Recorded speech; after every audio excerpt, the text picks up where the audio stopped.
Hello everybody out there in Facebook and YouTube, Tones on Tail Land.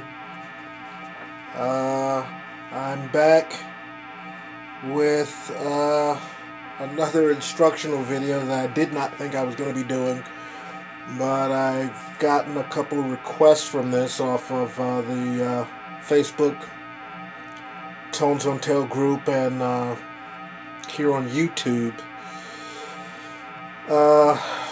To do an instructional video for the song Means of Escape, Tones on Tail song. And I had always been apprehensive about doing an instructional video on a song like this one,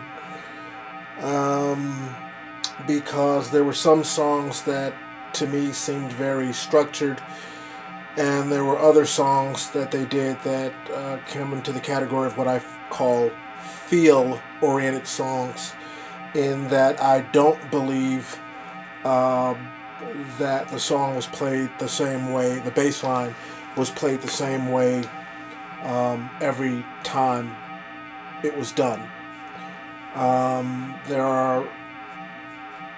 There's pattern to it, obviously, there's regularity, but there are variations that are being done from time to time within the song. And when I did the videos a year and a half ago, where I did all the bass lines to all the Tones on Tail songs, there were some of them that I had to go through different means to try to figure out exactly what was going on, whether it was using a device to slow, a Tascam device to slow the tempo down, or a piece of software that I was using, a trial version of Riff Station. And in some cases, in conjunction with that, I had to basically create a roadmap for myself, because I don't read music, I don't read tablature. And so some of the instructional videos that I've done recently, I have not attempted to go back on some of those to do it note for note like I did on the videos that I did a year and a half ago. Having said that, after I got this last request to do Means of Escape, which I just got a couple minutes ago today, I remembered that I actually had some of these written down, what I call roadmaps, from a year and a half ago. I still had them. What you're looking at right now, though, is a new toy that I've got. It's an Ibanez EU400 multi-effects processor. It's got a flanger slash chorus, a compressor, an overdrive, and a phaser built in. And the reason I'm highlighting it is, even though this is a Tones on Tail video, this is a unit. My style of bass playing is a hybrid between Glenn Campling's of Tones on Tail and Will Heggie, Cocteau Twins' first bassist for the release Garlands. And this is this Ibanez is the multi-effects unit that he used, at least in live performance. I don't know if it was used to any degree when he recorded Garlands, and in fact I was told by Will Heggie himself what he actually used in the studio, and this was not one of the units that was listed for the studio, but this is the unit that he used in the early 80s when Cocteau Twins were first touring. And some of the equipment that I usually use when I'm doing these Tones on Tail videos, I've got in the shop. In fact, as soon as I got this unit, it was a used item. The fourth time that I used it, it went dead. So I had to put it in the shop, and I got it back, I don't know, maybe a week and a half ago.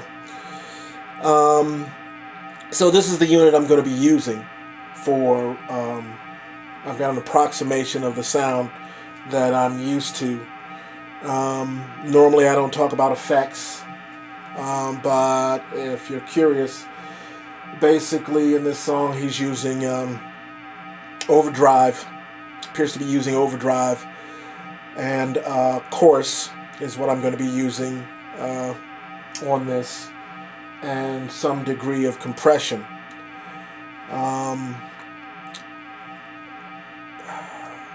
These are elements that I use when I normally play tones on tail stuff with my regular rig. There's maybe one or two things that I normally use that are not here, but I think I've got a close enough approximation. Having said that, let's shift this over a little bit. Okay. This, try to get it in here so you can see it good. This is the roadmap I made for myself of what is going on in the song. There are certain patterns that that go on for a certain number of times within the song. Each one of these vertical marks represents one of those patterns. So, for example, here, the third time the pattern happens, this is the first variation that's being played, which is on the D string, D twice, and then it goes over to the G string, which is played once, and then a hammer on to the C that is on the G string, if you are following that. So that's an example. You may want to freeze frame this to sort of write this down. And what I'm going to do now is go to the bass and try to show you exactly what I'm talking about. And I say try because it's the first time that I'm actually going to be trying to do this song in in over a year. So just a moment. Whoops. Oh yeah. I'll be using the Rickenbacker, but that other bass that you see in the picture here, that's the Kramer bass that Glenn Campling used, at least when they were on tour, and I'm pretty sure in recording. It's an 8-string bass that can be strung to a 4-string, and most of the time he appears to have had it strung as a 4-string and used it as an 8-string, apparently only for the song Rain. It is strung right now the way it was strung when I bought it used a couple months ago, 8 strings. So that's why I'm not going to be using that one for the instructional videos. Okay.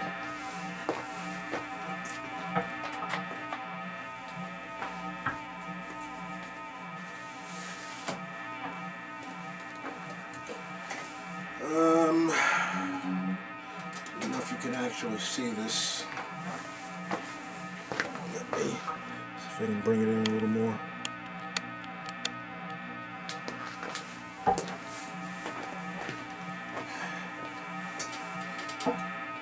Okay.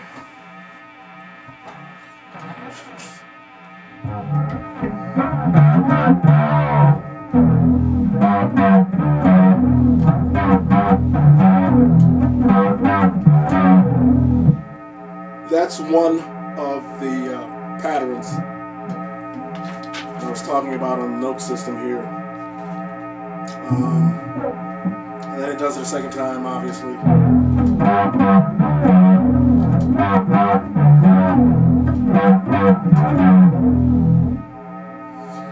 Which, let's see here, if I can get it in closer, at least for you can see what I'm playing.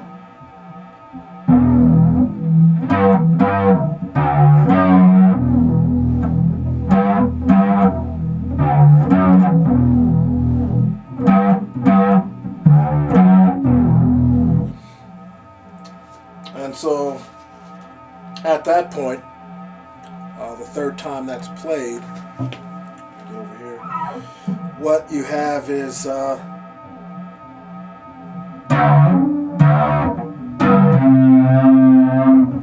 it's D, D, G, C, open D, open D, open G, hammer on to C. And then it goes back to some more.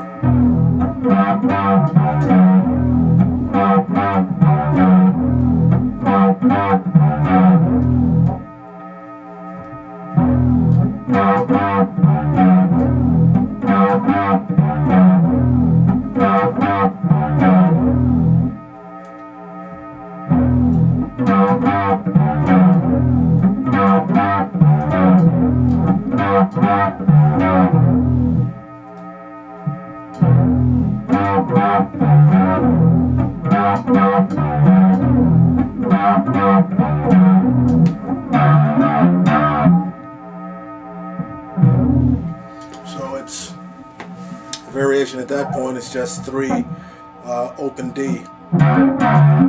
Alright, sorry.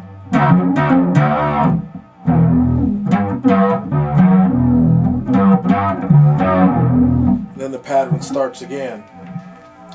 So what I'm going to do is I'm going to play along with the song at a certain point so you can hear it, but if you were able to freeze frame this and write it out for yourself, then you could play along with the song. But what I'm going to do here before trying to play along with the song for the first time in forever is I'm going to give you the, I'm just going to play all the variations. So I'm going to play a little bit of the main refrain and then play the variation. So I'm going to start from the beginning where the song basically starts off with, so 3 times on the D string, and then it goes into the main refrain here, which starts with an open E.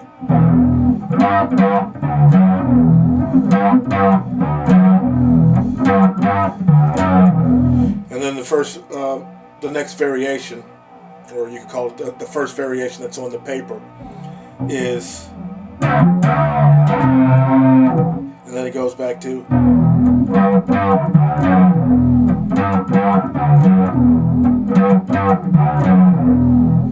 and it plays that a couple times until it gets to one that leads to this.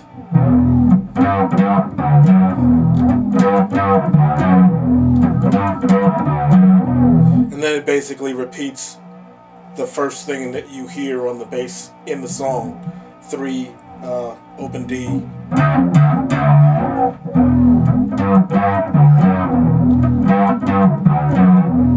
And it continues with a series of those until it gets to the next variation. Make sure I've got this right here.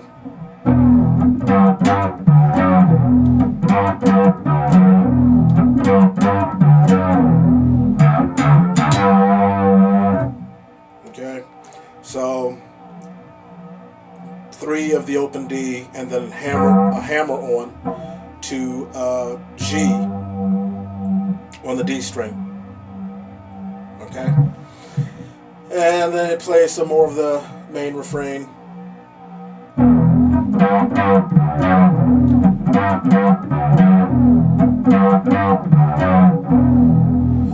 And then next it goes 5th fret on the D string, which is G, 3 times, and then over up to A on the D string.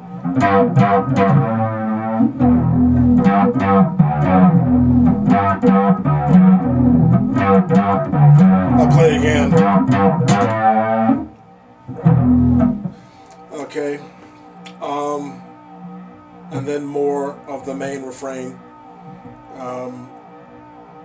And the next change that comes up, or a variation that comes up, is the two D's on the D string, and over to the open G, and hammer on to the C again. So.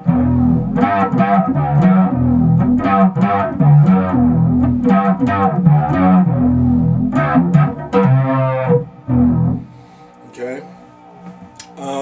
So some of these repeat themselves, but the next variation is one of two variations that don't repeat themselves. So you have, I want to make sure I'm going to do this right before I... yeah,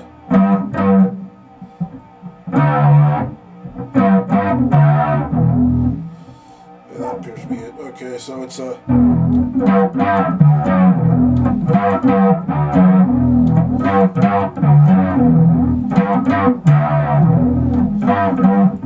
So it's sort of like that. So it's... no, correction. That's not it. Just a moment.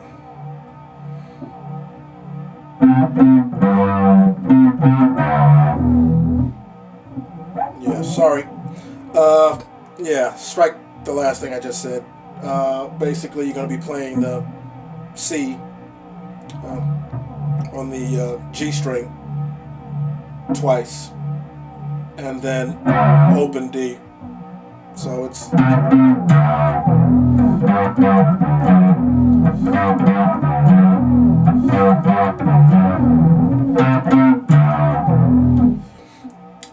that.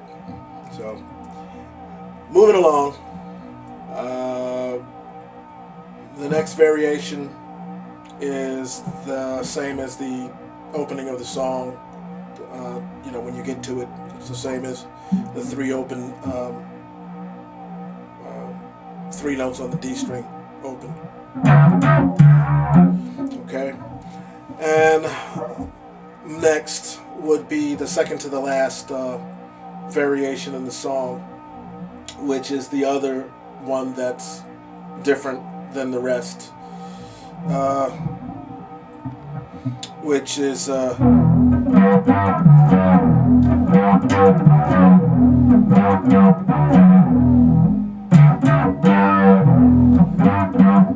it's actually, I think I just played that wrong too.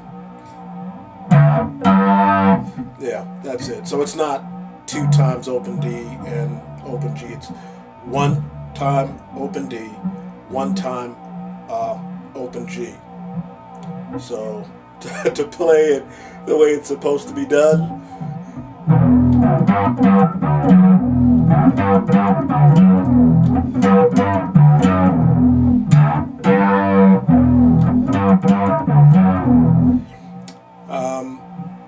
Yeah, so you've got that, and then the last variation is the old familiar, which is actually the variation that's actually used. Well, it's tied for being used the most in the song, which is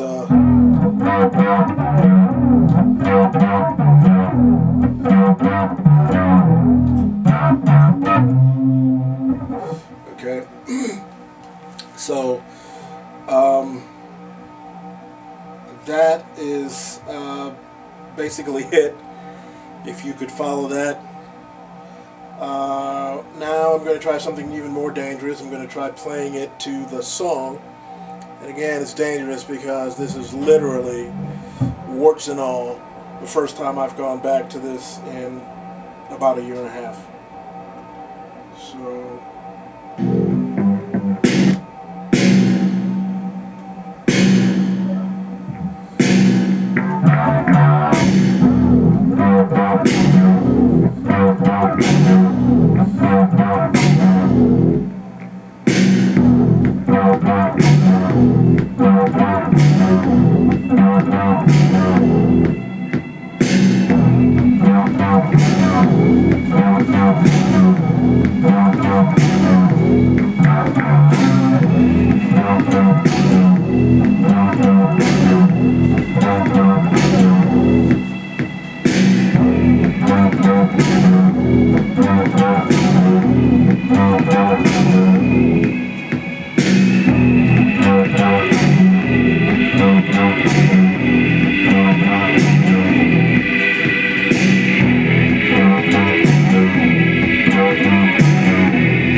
Okay, with the exception of one mistake dead smack in the middle of the song, that's exactly the way it's done in my opinion.